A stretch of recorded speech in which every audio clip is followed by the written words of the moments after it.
Okay, so this unit is, let's just say, maybe a little less challenging than some of our other units. We're going to go through it pretty quickly. In fact, we're doing nothing but combined lessons this whole time. So today we're going to be looking at 6.1 and 6.2. The reason I'm combining them is because they're basically doing the same thing, but they're just showing you two different ways. Now, the first way it's showing you is using arrays and an expanded algorithm. Fancy words for basically saying breaking it down. So let's say that I'm going to be doing 2 times 16. So I'm going to write it out, stacked 16 times 2. Now, the first way it wants me to do it is by making an array. The way I would do that would be I would draw one long line to be a 10. And then I'd make 6 dots for my 6 ones. 1, 2, 3, 4, 5, 6. Okay, there's 16. Twice. 16 2 times. So, okay, I'll draw another line and make another 6 dots. 1, 2, 3, 4, 5, 6. And then I can take those parts and add them up. 6 and 6 is 12. 10 and 10 is 20. Those equal 32. So that's using an array. You should not have to use this to help you find the answer. The reason I'm showing you this is that you might see it on a test. You might see it on a homework. You might see it on a problem where you are going to need to understand what that is meaning when it shows you that. Now, here's the expanded algorithm. It's basically a baby step into doing just straight up multiplication. So let me show you what it looks like. First, I do what is 2 times 6, like I normally do it. 2 times 6 is 12. I'm going to write the full thing. Then I go over here. What's 2 times 1? It's not 2 times 1, it's 2 times 10. Well, 2 times 10 is 20. Then I would add those guys up and get 32. Again, you see now why I'm combining these lessons. I do not want you doing it this way. If you need to help you, please, by all means, do it. But if you understand the standard way to do it, that's how I want you to do it.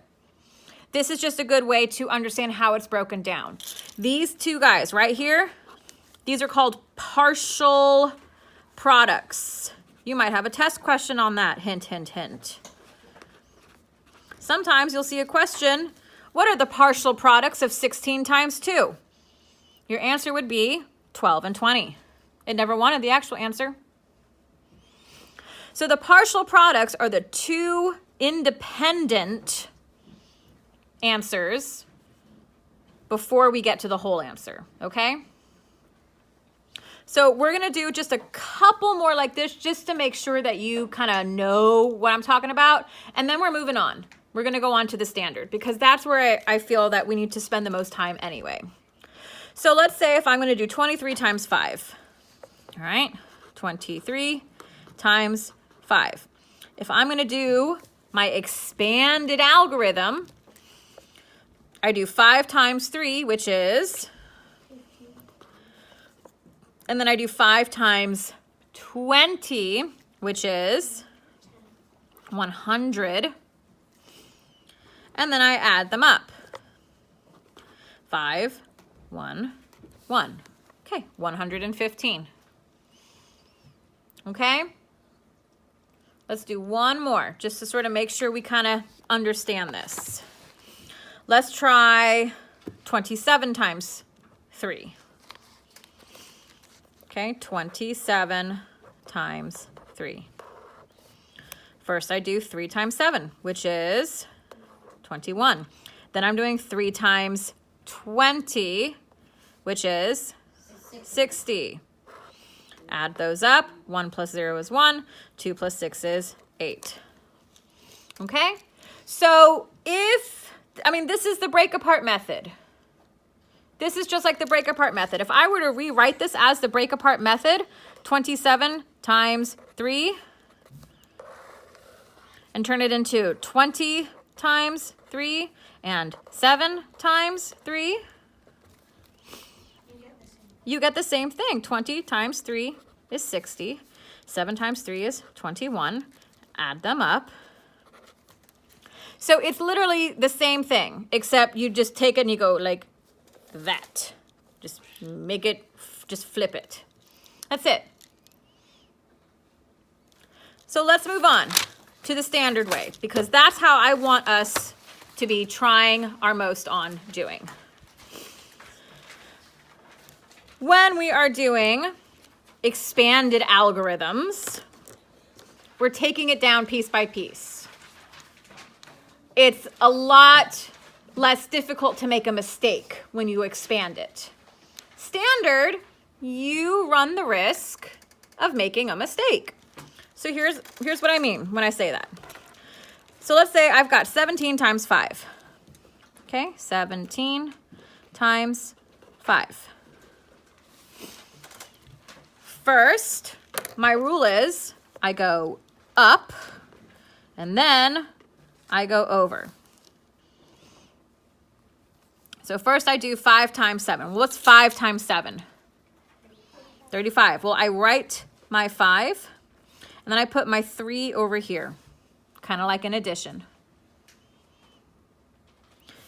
The issue that you can have now is you can accidentally go, oh, well, it's not 5 times 1 now. It's 3 plus 1, which is 4. So it's 5 times 4. It happens. It happens. You could also say, oh, forget the 1. It's 5 times 1 is still 5. So then I just do 5 times 3. It's 15. Nope. But it can happen. So what we do is we do 5 times 1 is 5. And then it is plus 3. 5 times 1 plus 3, which is 8. 5 times 1 is 5, plus 3 is 8. So the reason that this mistake would happen is because you're rushing and you're not paying attention, or you're not very organized in your writing and it's hard to read and the words and numbers kind of jumble together and you're not quite sure which one is which. That's why I'm going to stress to you right now, organization is key to this. I want one number per box, always and forever. And I want enough room around each problem. So now when I'm going to start my next problem, I'm going to skip 2 boxes. And I'm going to start my new problem in that 3rd box over, which is 43 times 3. Okay, that gives me plenty of space in between here in case I have a 3-digit number. I don't want to have a 3-digit number that's now molding into my other number. And now I have like some 10,000 number choice and I get a little confused. Okay, you're going to have plenty of space, plenty of paper to work on. Don't worry about trying to make everything fit. Okay, organization is what's going to keep you from making some careless mistakes. So 43 times 3, same deal. I go up first and then I go over. 3 times 3 is 9. I don't even have to carry anything there. Cool. 3 times 4 is 129. So see, because I went over 2 spaces, my answer went over into one of them, but I still have a space in there. So that's nice. That keeps it from becoming 85,129. Okay, so let's do another one. Skip over 2 boxes, right in the 3rd, 56 times 4. Same deal. I go up and then I go over. 6 times 4 is 24. I write my 4 down here. I carry my 2. 4 times 5 is 20, plus 2 is 22. So 224 is my answer there. Okay, here I go again. Skip over 2 more squares. Now I'm at 62 times 6.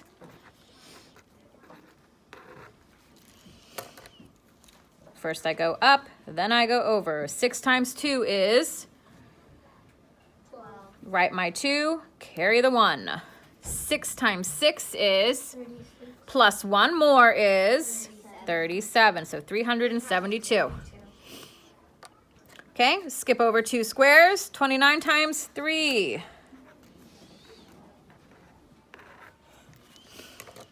Go up first. What's 3 times 9?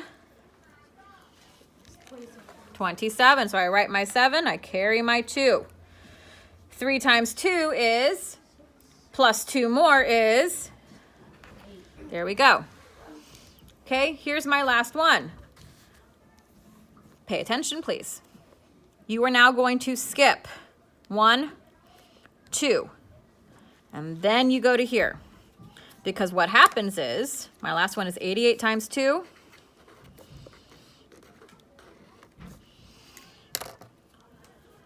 Two times 8 is 16. I write my 6, I carry my 1. Well, now look. I've got my 1 over the 8 nice and neat and clean, and I have a nice space in between here. So there's no chance that I accidentally see this 8 right over my 1 and forget I ever wrote a 1 and think it's an 8. Trust me, things can happen when you start to rush and get a little careless. So by having that line there, that's going to ensure that I don't make a mistake and do 2 times 8 plus 8. Okay? I know it seems ridiculous and you're all looking at me like I'm some crazy, unorganized, irresponsible math person, but I'm telling you, I've seen it all. Okay? So I'm just giving you a little heads up. Little things count. So 2 times 8 is again 16, but now I'm adding 1 and it becomes 17. Okay? We should be feeling pretty good about this. This is stuff that we've already really learned. We're just now getting reintroduced into it, okay? So, we feeling good? Good. And remember, you can go back and do the expanded if you need to. Do not force yourself to do something that you don't feel ready to do. Only do it when you're ready to challenge yourself and you're confident that you can work through a problem. Okay? Don't push yourself to do something you're not ready to do.